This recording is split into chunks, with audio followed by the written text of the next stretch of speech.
There aren't many developers who can claim to have gone from making some small, well-received games to suddenly making one of the most anticipated releases in modern gaming history. Hello Games are one such developer, and they're the subject of today's video. Before the mega blockbuster that's No Man's Sky, Hello Games had only released Joe Danger and its sequel Joe Danger 2. Now, both of those were fairly well received, and they were fun little games, but neither set the world on fire. No Man's Sky, though, is completely different. It was released to a wave of anticipation that arguably eclipses many of the biggest names in gaming. And it's kind of hard to understand why the game was quite so anticipated. After all, they're a small development studio with no track record, who specialised in making small little fun games about a stunt motorcyclist, but that had never really worked on anything quite like No Man's Sky. So I guess if we're going to ask ourselves why this was so anticipated, it's best to start at the beginning. The start of this story is VGX 2013. No Man's Sky was revealed in a trailer that promised a game where every atom would be procedural, and a dizzying array of scenes showed a galaxy that seemed to be teeming with life and activity. In one shot, you're shooting your way through an asteroid. In another, you see freighters warping up to a space station. And finally, you see a large abandoned ship crashed on a planet surrounded by menacing-looking flying robots. Importantly, the trailer also showed that you could transition seamlessly from exploring the ground to flying over the planet in a spaceship, and then to breaking out of the atmosphere and straight into space, all without loading screens. This sense of scale has only really been present in one other major space title, which is Elite Dangerous.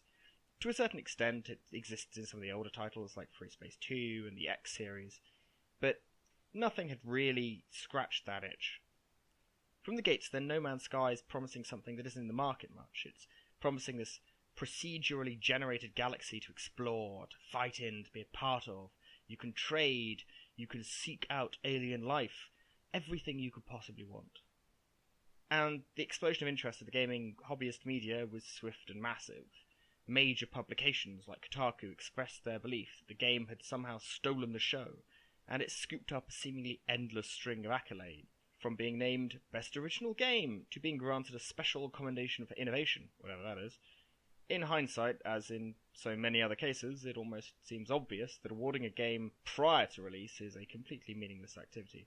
It's probably considerably more honest to simply give an award to the marketing team and say, well done guys, you've done a good job.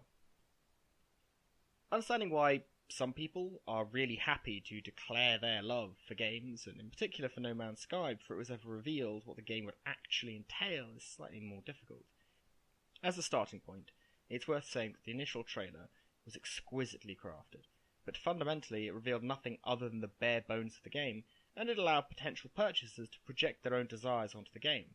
It's also hugely colourful, revelling in this brilliant colour palette that rebelled against the greys and the browns of the first-person genre. I've kind of covered the effect of a bright and cheery outlook in my Overwatch video. Suffice it to say that there's a similar effect here. With a brilliant setup from the trailer, which, like many announcement trailers, didn't really give away much of the gameplay or the plot, it was clear that No Man's Sky would swiftly build a little bit of a fanbase. And boy, did it build a fanbase. There wasn't a huge amount of information, certainly not concrete and reliable information that came out about No Man's Sky before its release. Despite this, a large community seemed to spring up, and they were devoted to No Man's Sky. Over the course of these 3 years, these passionate and frequently irrational superfans managed to look over every single vague comment made by the developers and build an image of what they considered the game would be.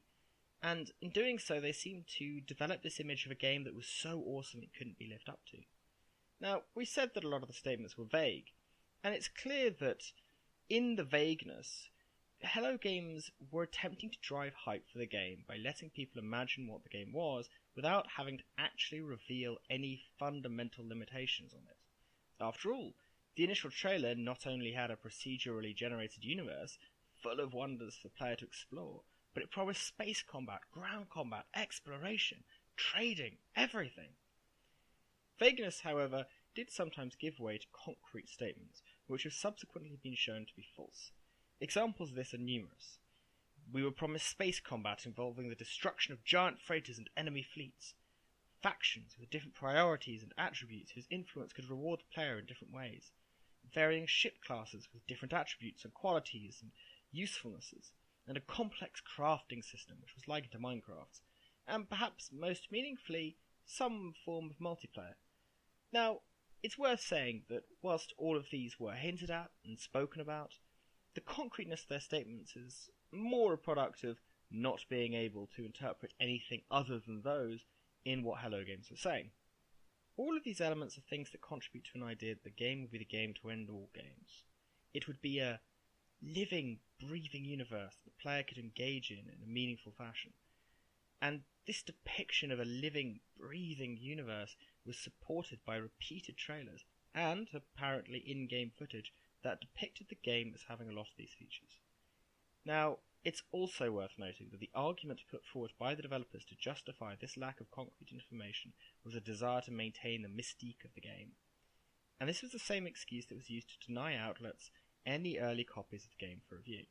Denying early review copies is an interesting strategy, and the idea that somehow outlets are going to ruin the exploration and wonder of a game that purports to have several quadrillion planets beggars belief. It's a lot more plausible that the game was simply not living up to what the collective vision seemed to be pointing towards, and the developer wanted to cash in as much and as early as possible. Now, whilst many copies were certainly sold, the vision of a perfect game collapsed, and with this collapse came an outpouring of anger directed towards the developers and their apparent promises. Long threads on internet forums, Reddit in particular, purport to deconstruct the apparent promises and show exactly how these were broken, and once finally given access to the game, reviewers have hardly been particularly glowing. A lot of scores seem to be in the mid 5 to 7 range, which tends to indicate a functional, sometimes fun, if not fantastic game. In hindsight, this game followed a similar pattern to many games that exist in what Total Biscuit termed the desperation genre. His analysis suggested that certain classes of games are simply not well served, and, as such, those games that enter the genre have an additional burden of expectation placed upon them. For No Man's Sky, he goes on to suggest, there were two desperate fanbases being spoken to: those who wanted a fantastic space game, and those who wanted a fantastic exploration and survival game. Shockingly, trying to appeal to two such broad audiences has resulted in not satisfying either, and this is perhaps the lesson to be learnt here.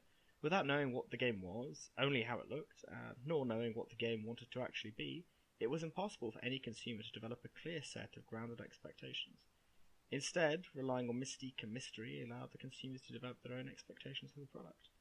Expectations grounded in nothing are likely to be too high, so it should come as no surprise that No Man's Sky ended up being appealing to no man.